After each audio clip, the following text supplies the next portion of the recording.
हरे कृष्ण। भगवान श्री विष्णु या श्री कृष्ण के भक्त गले में तुलसी की कंठी माला क्यों पहनते हैं? क्या शास्त्रों में कहीं पर कंठी माला पहनने के लिए वर्णन है? क्या केवल दीक्षित भक्त ही कंठी पहन सकते हैं या कोई भी कंठी माला पहन सकता है? इस तरह के कई प्रश्न हमसे अक्सर पूछे जाते हैं, जिनका हम आज उत्तर देने का प्रयास करेंगे।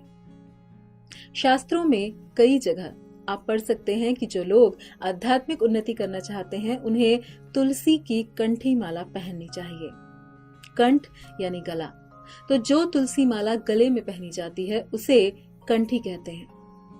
पद्म पुराण में कहा गया है, जो लोग तुलसी की कंठी माला पहनते हैं और अपने शरीर पर 12 स्थानों पर चंदन का तिलक करते हैं, वे भगवान श्री विष्णु यानी कृष्ण के उपासक होते हैं और वैष्णव कहलाते हैं।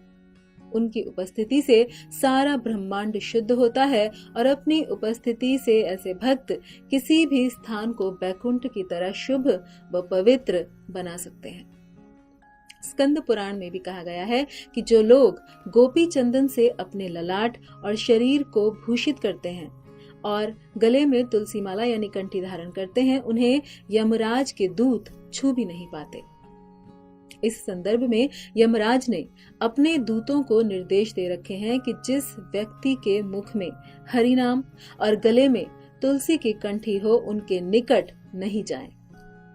जैसे भागवतम में अजामिल के प्रसंग में अनजाने में ही अजामिल के मुख से निकले नारायण शब्द की ध्वनि से यमदूत उसके निकट नहीं जाते, उसी प्रकार जब कोई कंठी पहनता है तो भी यमदूत वहां जाने का साहस नहीं करते हैं।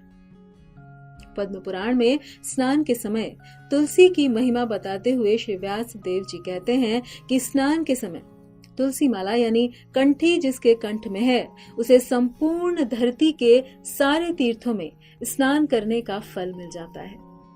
तुलसी माला कंठ में है और वह व्यक्ति यदि भोजन करता है तो उसे एक एक अन्न के कण पर अश्वमेघ यज्ञ करने का फल प्राप्त होता है।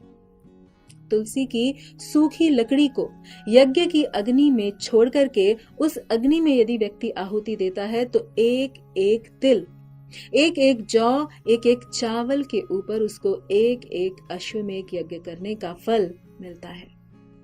तुलसी काष्ठ से घिसा हुआ चंदन हरि चंदन कहलाता है। उस चंदन को जो भगवान के शंग पर लेप करता है, भगवान उसे अपने दिव्य लोक में अपना प्रगाढ़ आलिंगन प्रदान करते हैं। ये कंठी कोई सामान्य नहीं है, ये तुलसी जी कोई सामान्य नहीं है। ये क्या है, कौन है? साक्षात ब्रजांगनाएं कह रही हैं, तच्चित तुलसी कल्याणी गोविंद चरण प्रिय। यहाँ तुलसी जी के 2 संबोधन कर रही हैं गोपियां, हे कल्याणी और हे गोविंद चरण प्रिय। ये 2 शब्द हैं। पहले कल्याण का अर्थ है कि जीव मात्र का कल्याण करने की सामर्थ्य यदि किसी में है तो वो तुलसी जी में है। इसलिए जब तक तुलसी धारण नहीं करते यानी कंठी धारण नहीं करते, तब तक कल्याण नहीं होता है। जिस प्रकार एक छोटा बालक कीच में सनकर, मल मूत्र में सनकर गंदा हो जाता है, इतना मलिन हो जाता है कि उसके पिता को भी संकोच होता है उसे उठाने में, गोद लेने में, लेकिन उसकी मैया नहला धुलाकर, श्रृंगार कर उसे इतना सुंदर बना देती है कि रास्ता चलता हुआ राहगीर भी उसे गोद में लेकर उसका दुलार करना चाहता है। उसी प्रकार पाप में मलिन कलिमल ग्रसित जीव को तुलसी जी इतना पवित्र कर देती हैं, यानी तुलसी की भक्ति करे, उनकी उपासना करे और उनको धारण करे तो तुलसी जी उसे इतना पवित्र कर देती हैं कि भगवान उस जीव को अपना लेते हैं। कितने भी सोना चांदी पहन लीजिए, कोहिनूर का पूरा हार ही क्यों ना पहन लीजिए, पर उससे भी कोई गारंटी नहीं है कल्याण की।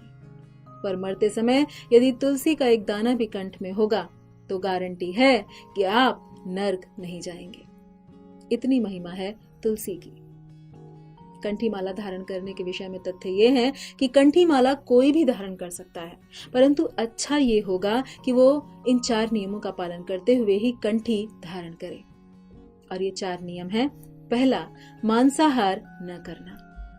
दूसरा, किसी भी प्रकार का नशा न करना। तीसरा है जुआ न खेलना और चौथा है अवैध स्त्री या पुरुष का संग न करना। यदि आप इन 4 नियमों का पालन करते हैं और हरि नाम जपते हैं तो आप कंठी माला पहन सकते हैं। कंठी माला पहनने के लिए दीक्षा लेने की या गुरु स्वीकार करने की आवश्यकता नहीं है।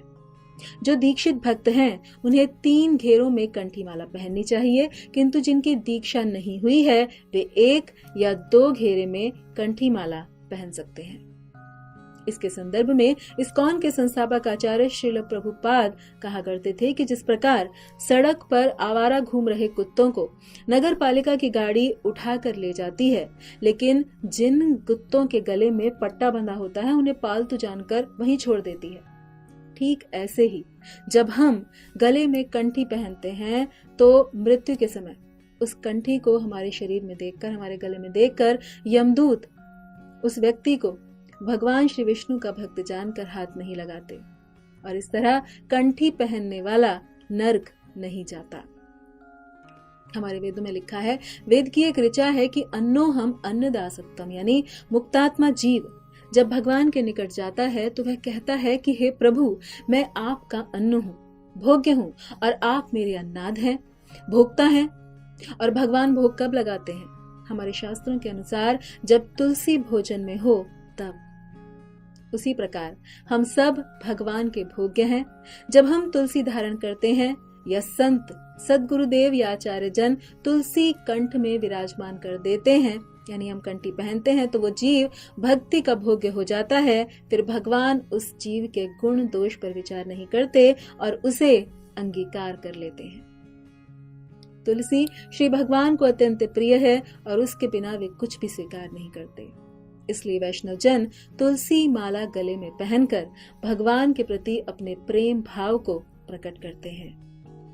दरअसल हमारा पहनावा हमारी सोच को प्रभावित करता है।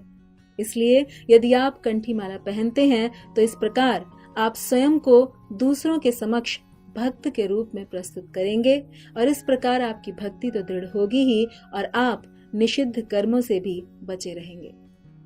आशा है आप इस जानकारी से भक्ति लाभ अर्जित करेंगे। धन्यवाद। हरे कृष्ण।